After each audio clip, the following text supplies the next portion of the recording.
parfois il se pose de problèmes lorsque les lignes éditoriales des différentes radios ou des différents médias se ressemblent.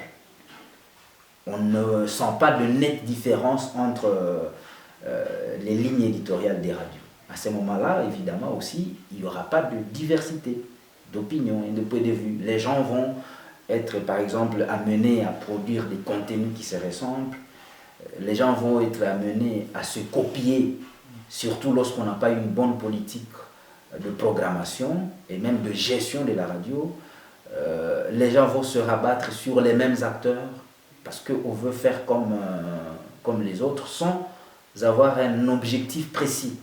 Parfois ça on reproche aussi à nos radios et à nos médias. Donc on crée la radio pour le simple plaisir de la créer. J'ai rencontré encore une fois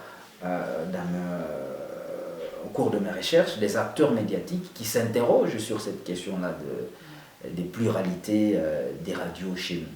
Et effectivement on interroge les objectifs. Pourquoi est-ce qu'on a créé telle ou telle autre radio?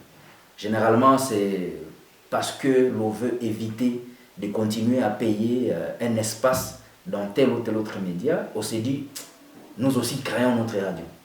Donc, vous voyez, l'objectif, ce n'est pas que l'on vise quelque chose d'intérêt général, mais c'est parce qu'on veut se décharger, entre guillemets, d'une charge qui pesait, le fait d'aller payer chaque fois de l'argent à telle ou telle autre radio, parce qu'on y a un espace où on produit du contenu, on veut directement avoir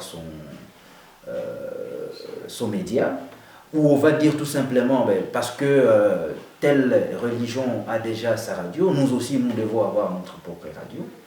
Donc à ce moment-là, vous imaginez ce que ça peut produire au niveau de la diversité du contenu.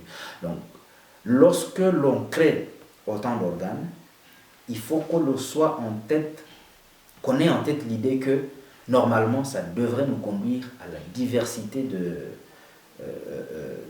contenu, à la diversité des sources, à la diversité des points de vue. Ça veut dire qu'on ne devrait pas entendre les mêmes choses.